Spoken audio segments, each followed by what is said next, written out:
તત્કાલ જ શ્રી રઘુનાથજીને સંસ્કૃત એવં શાસ્ત્રનું સંપૂર્ણ જ્ઞાન સ્ફુરિત થઈ ગયું અને મંજુષા એટલે કે શૃંગારની પેટી હાથમાં લઈને શ્રી ગુસાઈજીના નામોનું ઉચ્ચારણ કરવા લાગ્યા અને તે જ છે શ્રી નામરત્નાખ્ય સ્તોત્ર.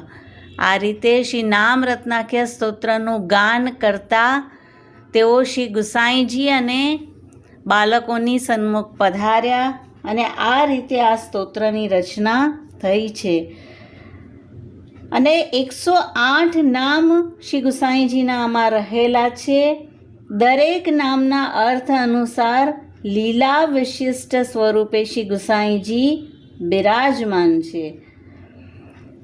શ્રી રઘુનાથજીના હૃદય સાગરમાં વિરત આપરૂપી મંથન